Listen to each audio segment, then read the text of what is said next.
Howdy folks, Yield Eye Nick's here for Yield Eye's Pet Corner.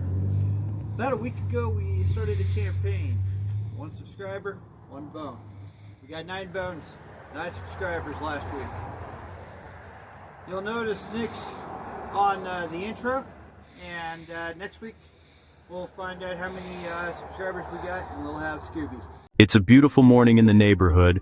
Okay, Nix, go to the bathroom. And off he goes, racing through the neighborhood, until he finds the perfect spot. Welcome to Yoldai's Pet Corner. Imagine living in a rainforest buffet where fruit is rare, insects are hard to find, and the only thing always available is the food nobody else wants. Leaves. Tough, bitter, low in calories, hard to digest. For most animals, leaves are survival food.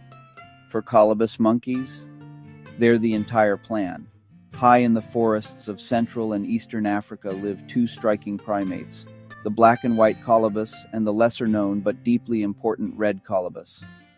They spend almost their entire lives in the canopy, rarely touching the ground, rarely rushing, and rarely competing for food.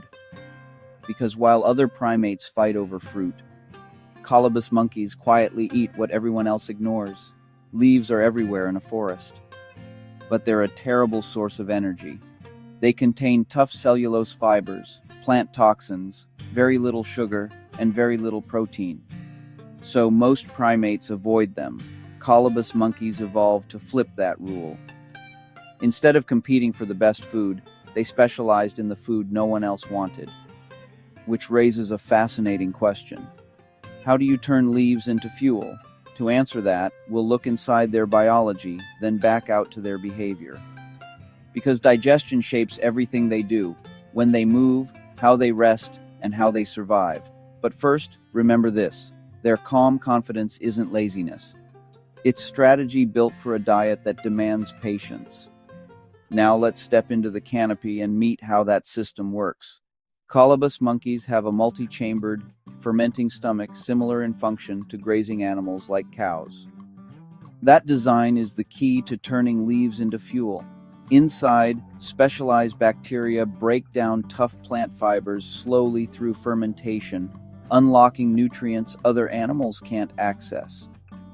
This process takes time, which is why Colobus monkeys don't spend their day racing through the forest. They eat, then they sit, then they digest. They're not being lazy, they're running a biology lab in their stomach. Next, their bodies, built for life in the trees. Long limbs, flowing tails, and a surprising feature you wouldn't expect. We'll see it in a moment. Built for life in the trees, black and white Colobus look theatrical, long flowing tails, dramatic fur, limbs like pendulums.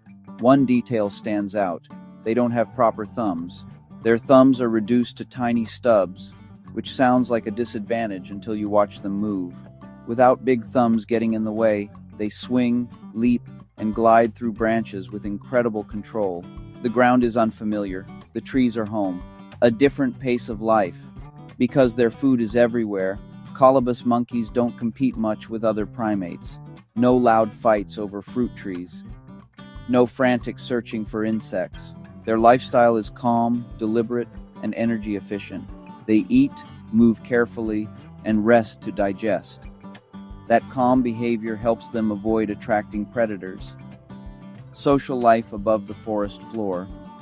Colobus groups are social without being chaotic. They groom, keep visual contact, and move in coordinated ways that make travel through branches safer for everyone. Infants cling to their mothers as they travel, learning balance from day one. Young Colobus don't learn the forest like a map of trails. They learn it like a map of branches. Introducing the red Colobus. They share the same leaf-based diet and canopy lifestyle, but they move differently. Red Colobus are often slower, more vocal, and live in larger groups, and that makes them easier to detect. Crowned eagles above, leopards below, and increasingly humans. Why specialization can be risky. Colobus monkeys depend on mature forests filled with specific tree species that provide the right leaves. They can't simply switch to fruit. They can't easily cross open ground. They are specialists in a world that is starting to change. This is especially true for red colobus populations. As forests thin and fragment, the very traits that make them successful in the canopy become limits on the ground. Black and white colobus monkeys are built like acrobats. Long limbs, flowing tails for balance, and one very unusual feature: they don't have proper thumbs. Their thumbs are reduced to small stubs, which actually helps them move more efficiently through branches. The ground is unfamiliar territory. The trees are where they belong. Because their food is everywhere, colobus monkeys don't compete much with other primates. No loud fights over fruit trees, no frantic searching for insects. Their lifestyle is calm, deliberate, and energy efficient. And that calm behavior helps them avoid attracting predators. Colobus groups are social without being chaotic. They groom each other, keep visual contact, and move in coordinated ways that make traveling through branches safer for everyone. Young colobus don't learn the forest like a map of trails. They learn it like a map of branches. Red colobus monkeys share the same leaf-based diet but move through the forest differently. They are often slower, more vocal, and live in larger groups. And this makes them easier to detect, for crowned eagles overhead, for leopards below, and increasingly, for humans. Colobus monkeys depend on mature forests filled with specific tree species. They can't simply switch to fruit when those trees disappear. They can't easily travel across open ground. They are specialists in a world that is starting to change. Scientists now consider red colobus monkeys to be among the most endangered primates in Africa. Not because they're weak, but because they are perfectly designed for forests that are slowly disappearing. Their diet ties them to certain trees. Their movement ties them to continuous canopy. And when gaps appear in the forest, they have nowhere to go. If you've ever watched Nix move comfortably through a familiar space, you've seen how confidence comes from knowing the environment. For colobus monkeys, that environment exists high above the ground. Change that world, and everything changes. In part 2, we'll look at why a monkey designed perfectly for life in the canopy is now struggling to survive, and why red colobus populations are disappearing faster than scientists expected. Speaking of things climbing around, let's go check in on Nix. Hi, Dad. I love your stories. And if you at home enjoy them too, please, pretty please hit like and subscribe. It makes me so happy. Hey, great job, Nix, attaboy. Have a treat. Now, let's pick up where we left off. In part 1, we learned that colobus monkeys survive on a diet most animals avoid leaves. Their multi-chambered stomach turns tough plant fibers into fuel. Reduced thumbs make them masters of canopy movement, swinging efficiently to conserve energy. Their calm, energy-efficient lifestyle suits life high above the forest floor. We also saw the difference between black and white colobus and the more vulnerable red colobus. And we ended with an important question that sets the stage. What happens when a monkey built perfectly for the forest starts losing the forest? Colobus monkeys depend on continuous canopy. They move from tree to tree without touching the ground. Their safety, feeding, and social structure all rely on branches connected like highways in the sky. But when logging, farming, or road building breaks that canopy into fragments, the colobus face a problem they were never built to solve. They don't like coming to the ground. On the ground, they are slow, exposed, and vulnerable. Red colobus monkeys are especially affected by this change. Because they live in larger groups and are more vocal, they're easier for predators and hunters to locate. In several regions of Africa, red colobus populations have dropped dramatically due to habitat loss and bushmeat hunting. Some species are now critically endangered not because they failed to adapt, but because they adapted too perfectly to a world that no longer exists in the same way. Their leaf-based diet, which once gave them an advantage, now ties them to very specific tree species. They can't just move into secondary forests or farmland and survive. They need mature trees with the right leaves, in the right places, connected to other trees. Their specialization has become a limitation. When forests fracture, the canopy turns into islands. Troops that once flowed from tree to tree stall at gaps. Gene flow slows. Mates are harder to find. Calls travel farther, but fewer voices answer back. Home ranges shrink, borders harden, tensions rise. With less to share, competition grows, and so does stress. Scientists tracking these fragments see the change. Routes bend around openings. Pauses lengthen at edges. Heads tilt skyward more often. More scanning, more vigilance, fewer risks taken. They are adapting, but slowly, faster than evolution, slower than the chainsaws.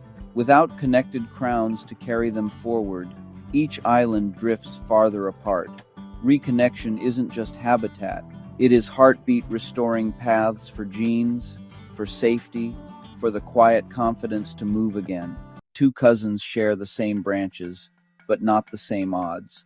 Black and white Colobus move in compact bands, edges neat, routines efficient. Males throw their voices across valleys, bold roars that stitch fragments together, proclaiming presence, holding ground. They flex around change, crossing smaller gaps, sampling more leaves, making do. Red Colobus drift higher and quieter. Their troops once braided the crowns into long caravans, but in broken forests they thin and hush. No thunderous calls, just closed murmurs that vanish into leaf rustle. Specialists by design, they need richer foliage, safer roots, calmer borders. They don't advertise, they endure until they don't. Across regions, a pattern repeats. Fragments keep the black and white visible while the red simply stop appearing. Not with a crash, but with an absence. Where hunters walk and crowns no longer connect, red Colobus peel away from the map, forest by forest, hill by hill. High in the canopy, decline hides well. From the ground, you still hear the loud ones. You still see silhouettes leap at the edges. It feels like life persists. But the quiet ones have fewer voices to answer, fewer paths to take, and fewer days to gamble. In a world of islands, volume can masquerade as abundance. Listen harder, look higher. The missing sound is the warning. Black and white Colobus monkeys tend to handle these changes slightly better. They live in somewhat smaller groups and are a bit quieter, which makes them harder to detect. Red Colobus, however, are paying the heavier price. In some regions, they are disappearing from forests where they were once common. And because they live so high in the canopy, their decline often goes unnoticed for years. Here's the tell. In healthy crowns, sound is braided chorus birds, distant booms, leaf chew, seed drop. When fragments spread, the soundtrack thins. The loud survivors fill the air. The quiet specialists leave a hole you can hear. Indicators to watch sound, fewer overlapping calls at dawn. Long, quiet windows where red Colobus should answer. Fruit and seeds, scarce fig rain under once busy trees. More unripe browse stripped early, paths broken, crown bridges, new ground tracks where troops are forced to descend. Signs of stress, smaller groups, short-term feeding, flurries, sudden absences along old routes. Canopy health isn't just trees, continuity, timing voices, stitching crowns back. Together corridors, liana bridges, protected figs, brings the choir back faster than we think. And yes, dogs help. Conservation detection dogs are finding snares before hunters return, locating primate scat for genetics and mapping invisible ranges by smell. Want to help? Support a local dog team, report quiet forests to citizen science hubs, back projects that reconnect the canopy. Listen harder, look higher, measure the missing. The silence is a metric and a mandate. Here's the reveal. Colobus monkeys are not just leaf eaters. They are indicators. Scientists consider them a canopy health species. If Colobus monkeys are thriving, the forest canopy is healthy, connected, and mature.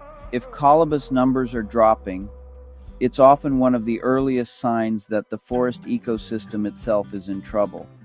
They don't just live in the forest. They tell us how the forest is doing. And that wraps up our look at Colobus monkeys, the quiet leaf eaters who reveal more about their forests than you might expect. Tomorrow is Training Day Tuesday. where we switch gears and focus all about dogs. And speaking of that, I hear some paws moving around. Let's go check in on Rocky and see how he's doing with his pups. Hey, enjoying our stories? Buy my dad a coffee, thanks. On behalf of myself, my pups, and my dad, we thank you for watching. Please remember to like And subscribe. We get bones. Christmas may be over, but you know what isn't? Cats and dogs still freezing, still hungry, still waiting. This winter, your local animal shelter needs help more than ever. Please donate today and help keep them warm, fed, and safe.